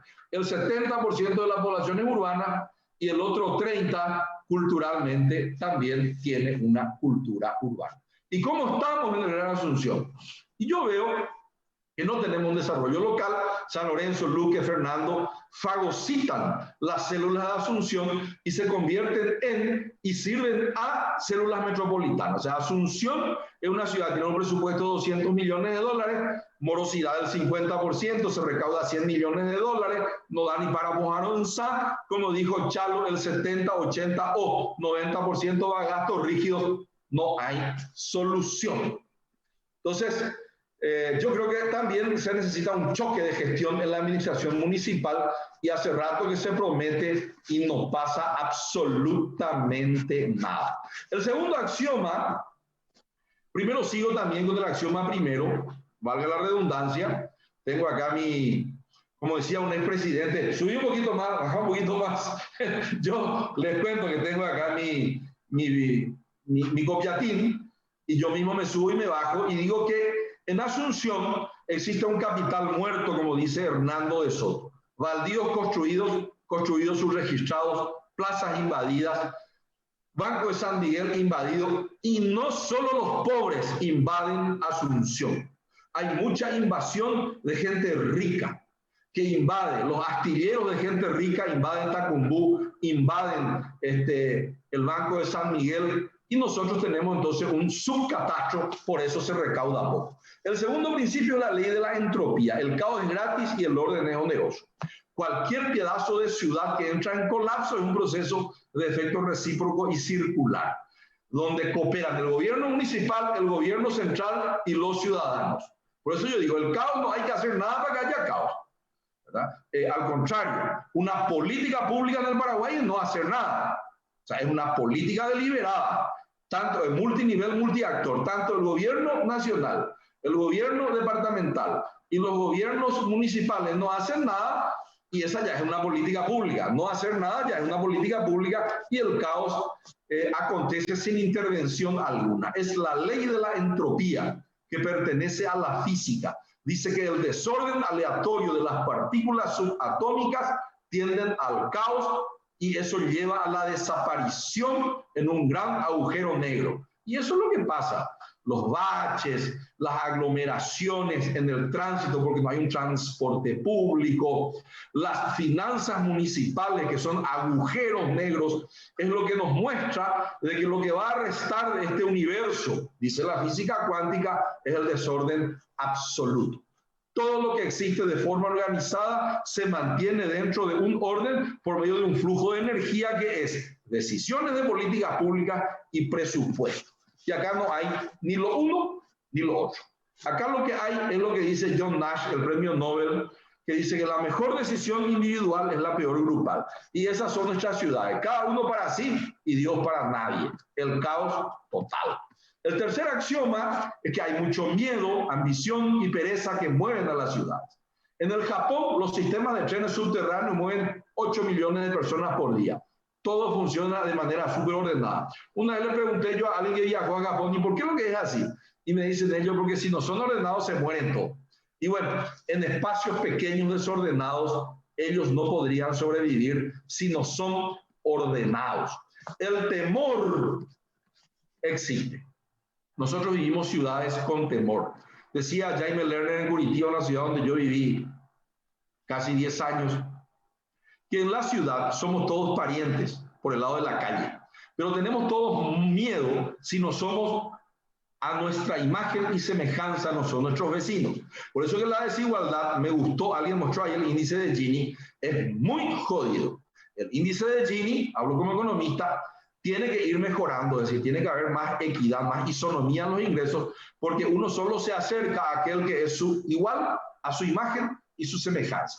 Porque también tiene consecuencias políticas. La desigualdad genera de que el poder económico hace que unos pocos que tienen más se apropien de más, también en el nivel de la política. Porque los que tienen más están sobre-representados y los que tienen menos están subrepresentados en las ciudades. O sea que tiene consecuencias políticas la desigualdad. No es que queremos ser menos desiguales, un índice de Gini mejorado solamente porque queremos ir al cielo, porque queremos rezar y decir qué bueno que soy, quiero que mi vecino sea a mi imagen y mi semejanza. No, no es por una cuestión religiosa, sobrenatural, es por una cuestión práctica. Nosotros no podemos vivir en ciudades si es que somos muy desiguales, porque los que tienen más dominan y explotan a los que tienen menos. El cuarto principio es que Asunción expulsa a clase media e importa gente empobrecida. No voy a hablar de eso, ya habló Chalo, de que los bañados de Asunción son el showroom que muestra el rostro de una máquina de pobreza. Acosta Garbarino, mi colega economista, puede hablar de eso, que es la matriz productiva paraguaya que incrementa el Producto Interno Bruto, pero que no tiene mucho efecto derrame. Eso podría después explicarnos mejor Alberto, que es fundamental el efecto derrame para llegar al investment grade. Y el quinto y último, y ya después entra Alberto a responder las preguntas, es que la solución a los problemas del caos de Asunción no están precisamente en Asunción. Decía Jaime Lerner, así como ustedes tienen su gurú, yo también tengo el mío, decía Jaime Lerner que los problemas de Curitiba no serán resolvidos en Curitiba. Él decía que los problemas del tránsito en Curitiba se resolverán cuando ya nadie tenga que ir a Curitiba, cuando tenga que trabajar en San José dos Piñas, en Campo Largo. Entonces, el problema de Asunción será resuelto cuando ya la gente no tenga que venir a Asunción a aglomerar a Asunción. Cuando ya el San Lorenzano encuentre trabajo, educación y salud de calidad en San Lorenzo y ya no tenga que venir a Asunción. Por mi parte, muchas gracias y ahora ya le dejo la palabra a Alberto para que nos explique el próximo paso, la industrialización, el investment grade y qué tenemos que hacer. Adelante, Alberto. Ahí está. Ok, en 3 minutos, como me había pedido, vamos al tema primero de industrialización. Yo creo que es importante ubicarnos. Paraguay tiene una economía muy pequeña, una economía, como se mostró acá, de 40.000 millones de dólares de Producto Interno Bruto versus casi un 60, 70 mil de Uruguay, casi 400 de Argentina y casi 1.600 de Brasil. O sea que la economía paraguaya es muy pequeña. Entonces, para atraer inversiones, para poder industrializarse Paraguay, solamente lo puede hacer mirando el mercado internacional. O sea, tiene que acceder a los mercados internacionales. La inversión llega a un lugar en la medida que tiene acceso a mercado. El mercado interno es muy pequeño, el mercado internacional es el importante. Rápidamente, si uno mira el comercio internacional hoy en el mundo entero, el comercio agrícola representa, agropecuario, un 10% del comercio mundial. El comercio de minerales e hidrocarburos es un 15%. Un 75% es el industrial, el comercio industrial. Ahora, de ese comercio industrial, de ese 75%, que es el gran volumen del comercio mundial, la mitad, el 50%, son productos componentes industriales. Hoy el comercio ya no es yo vendo un producto terminado a otro país. Yo vendo componentes industriales. Lo que hay ahora son cadenas industriales donde sí se diseña, se diseña el producto en algún país, Estados Unidos en América del Norte, Alemania en Europa, Japón o China en el Asia. Ahí se diseña, pero después se produce en cientos de empresas ubicadas en diferentes partes del mundo. Entonces, Paraguay, cuando hablo de industrialización, tiene que sumarse a cadenas industriales principalmente vinculado al mercado brasilero. Estamos ubicados acá.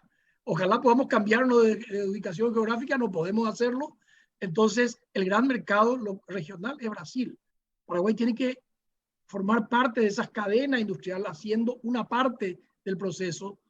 Usando el ejemplo del automóvil, en torno a una montadora de automóviles hay aproximadamente cerca de 300 a 400 industrias de autopartes, la que hace el volante, la que hace el asiento, la que hace el vidrio, las diferentes partes del auto.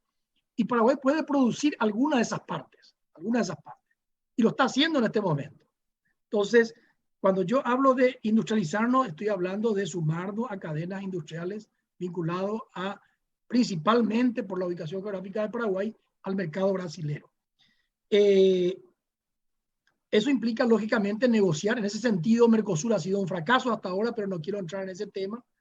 Poder acceder a ese mercado brasileño a través de participar de esa cadena. Paraguay tiene ventajas enormes con respecto a los vecinos.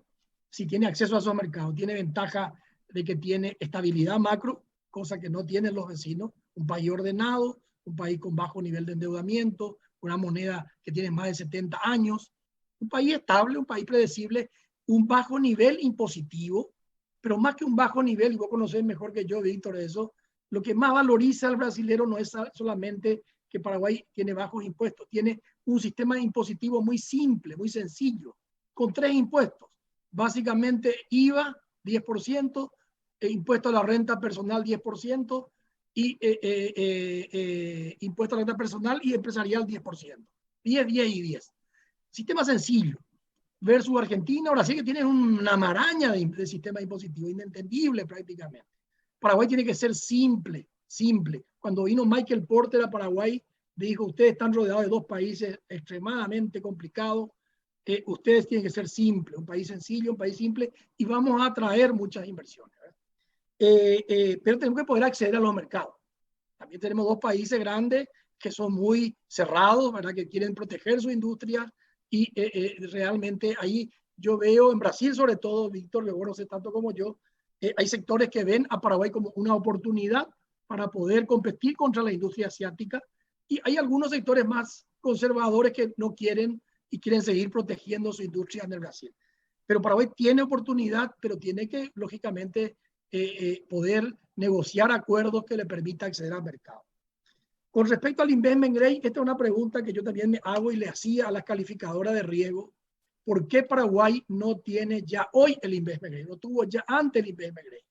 Porque si miramos, yo estoy en el mundo financiero, y cuando yo evalúo un riesgo, una de las cosas que miro es su comportamiento pasado. Si alguien nunca tuvo demanda, si alguien pagó bien sus cuentas, me hace predecir que es un buen pagador, que tiene carácter para pagar su cuenta. Bueno, Paraguay nunca dejó de pagar su cuenta, a diferencia de los vecinos que dejaron de pagar todas las cuentas varias veces, ¿verdad? Me perdonan los hermanos argentinos que están acá, pero ustedes saben bien la situación de Argentina, pero también Brasil hizo default de deuda, también Chile hizo default de deuda, Uruguay hizo default de deuda, Paraguay nunca hizo default de deuda. Entonces yo le preguntaba cuando venían las calificadoras, basado en esto, si nunca dejamos de pagar y tenemos un bajo nivel de endeudamiento, y lo que mide la calificación de riesgo, eso es importante que la gente entienda, la calificación de riesgo no mide si el país es más grande, más próspero, si el país va a... No, cuán riesgoso es prestarle plata a ese país. Eso mide. Entonces, si el país siempre pagó, si el país tiene un bajo nivel de deuda, tiene altos niveles de reserva, es un bajo riesgo, bajo cualquier concepto. La única respuesta que me daban las calificadoras y por qué no somos investment grade es el riesgo político. Y el riesgo político, yo le decía, desde 1811 Paraguay tiene riesgo político, ¿verdad? O sea que realmente, si fuera por eso, nunca vamos a salir seguramente de ese nivel de calificación.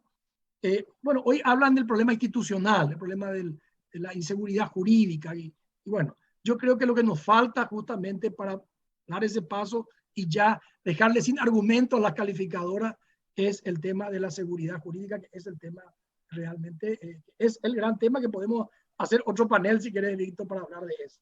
Conclusión, nosotros podemos industrializarnos, tenemos todas las condiciones para atraer inversiones, tenemos energía abundante, tenemos tierra fértil, tenemos una población joven, tenemos un sistema impositivo sencillo, y estamos ubicados a 1000 kilómetros de San Paulo y 1000 y pico de Buenos Aires.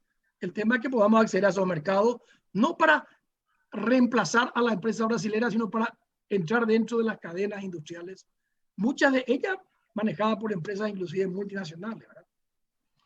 Me quedo ahí, podemos hablar mucho más, pero es un poco un anticipo. Sí, para otro panel. Charlo ya me lo comprometió. Bueno, pregunta cortita acá para recordar. Luis Castiela, ¿cuál es el principal elemento en tu ecuación? Cortito, por favor, porque tenemos que irnos enseguida. Sí, bueno, a ver, yo creo que la única posibilidad que tienen nuestros países de entrar en la economía del siglo XXI es la tecnología, la economía digital.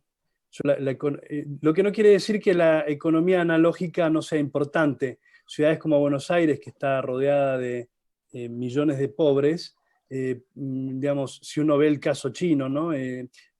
Por ejemplo, digamos, tiene un capital, digamos, y una masa de gente que puede incorporar a la industria, y eso puede servir para entrar en las primeras fases de desarrollo. Pero al igual que China hoy, que ya China ha dejado ese argumento como driver del desarrollo, ya ha entrado en una economía del conocimiento, lo está haciendo a pasos acelerados. Eso es lo que nosotros tenemos que ver. China hace 40 años tenía 95% de gente debajo de la línea de la pobreza. Hoy no supera el 5% de eso. O sea, ¿y China qué ha hecho? China ha descentralizado, ha apostado al talento. Lo primero que hizo, de las primeras cosas que hizo fue desarrollar sus áreas urbanas. Ha descentralizado, ha puesto premios y castigos, les ha dado los presupuestos y ha puesto a las ciudades a competir. Se ha equivocado, ha habido errores, ha habido corrupción, pero las ciudades han ido aprendiendo y se han ido desarrollando. Los polos tecnológicos de los más grandes del mundo están en ciudades. Shenzhen, Guangzhou, digamos, polos tecnológicos que producen más que cualquiera de nuestros países. Y esos han sido promovidos por ciudades. O sea, yo creo que es el desarrollo tecnológico. Pero el desarrollo tecnológico necesita desarrollo humano, capacidades. Así que ese es el tema, la innovación y las capacidades. Gracias, Luis. Gabriel, la pregunta creo que la has anotado. ¿Cómo hacían nuestros abuelos? ¿Hacían mejor que nosotros? Mira, Víctor, yo creo que tenemos que volver a ser ciudad en el sentido de volver a construir ciudad. O sea, que el Estado, que la sociedad, no es ese sector público o privado, que la sociedad esté por delante del armado de las ciudades. O sea, los españoles cuando llegaban a América tenían su plan de Indias, ¿no? Y trazaban esas ciudades para un montón de gente con un sistema muy claro. Y te diría que nuestros bisabuelos, nuestros abuelos, cuando se poblaron nuestras ciudades ya, nuestros países ya independientes, tuvieron muy claro que las ciudades se trazaban con 30, 40 años, sabían hacia dónde iba a crecer, con cuánta cantidad de gente, y eso genera riqueza porque orienta la inversión, porque orienta a la población, permite ciudades más mixtas, más socialmente integradas. Hoy las ciudades están creciendo en general como pueden, las familias que no tienen recursos crecen sobre donde se puede, como me pasó ver ahí en la Chacarita, cerca de la orilla del río. Acá también ocurre lo mismo, en la periferia, contaba recién Luis. Y eso es porque el Estado no ha generado esas condiciones para que haya ciudad. Entonces, la ciudad es clave para el desarrollo económico de nuestros países, de nuestra región en general. Creo que lo podemos hacer. Y esto obviamente puede estar asociada a la tecnología, como decía Luis, o también a cuestiones impositivas, como planteaba Alberto. O sea, no son ideas contrapuestas, son absolutamente complementarias. Quizás me queda decirte, ya que hicieron el comentario antes, Víctor, que quieren venir acá al curso desde Paraguay. Tengo una mala noticia, Víctor.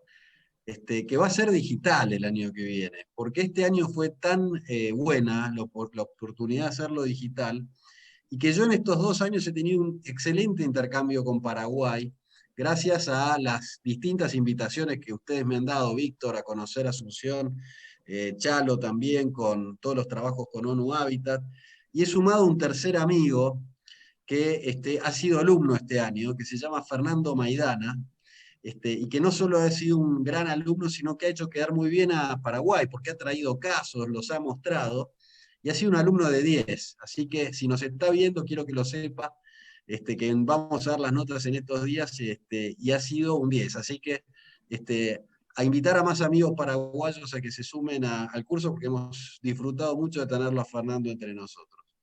Gracias. Te cuento que Chalo y yo nomás le hicimos el trabajo a Fernando, pero no vayas a comentar eso a los directores.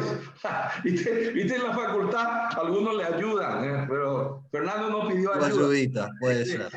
Bueno, Chalo, ¿por qué la sociedad paraguaya no puede construir capital social?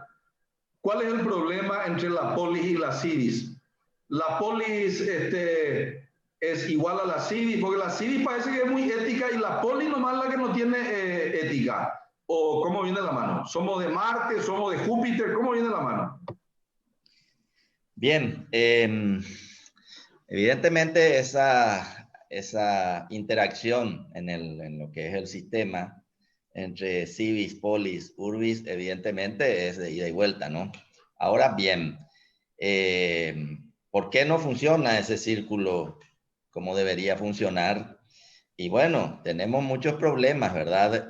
No es que la civis sea buena nomás y la polis mala, no. Nosotros así como sugerí que pensemos un poco cómo hizo Corea y cómo hicimos nosotros, y hay más ejemplos, también analicemos también nuestra civis, analicemos nuestra sociedad, analicemos nuestras organizaciones de la sociedad, gremiales, sociales, empresariales, académicas, etcétera. Tenemos que mirarnos también, tenemos que evaluarnos porque evidentemente somos nosotros, en todos lados se escuchan las críticas fuertes, justificadas, la mayoría de las veces, críticas contra los políticos, pero ¿de dónde salen nuestros políticos? Y evidentemente, obvia la respuesta, salen de nuestra sociedad. Quiere decir que nuestra sociedad no está funcionando demasiado bien, por eso que produce esa clase de políticos. Entonces tenemos que mejorar nuestra sociedad. Y esto no se hace en un día, esto no es magia, esto es un proceso, y es un proceso que hay que ir construyendo. Ojalá uno tenga un proyecto de país para ir construyendo eso. 1000 veces nos hemos reunido, hemos hecho talleres para el famoso proyecto de país. Yo no veo, no sé si después en otro panel Alberto a lo mejor nos cuenta nuestro proyecto de país. Entonces, cuando se tiene el proyecto es más fácil ir. Y si no, tenemos que hacer esa construcción que a veces es silenciosa.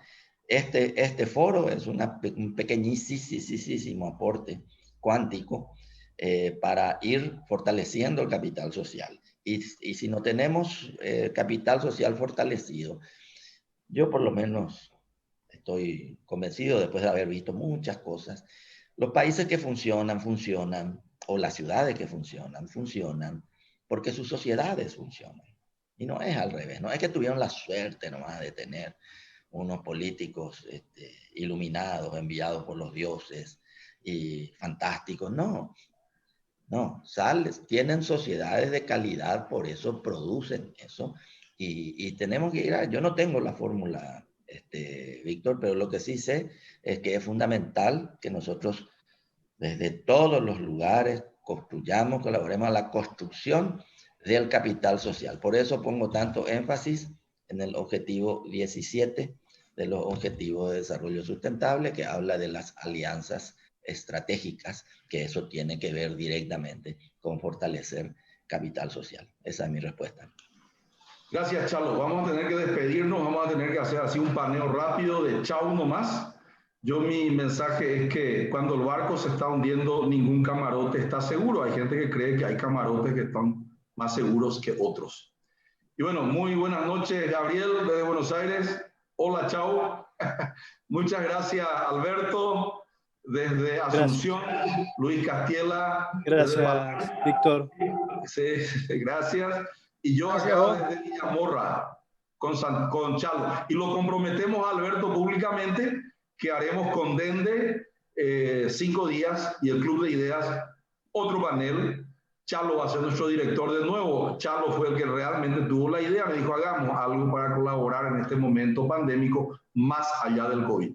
Muchísimas gracias. Muy buenas noches y hasta el próximo panel. Hasta luego. Buenas noches. Gracias. Buenas noches. Gracias.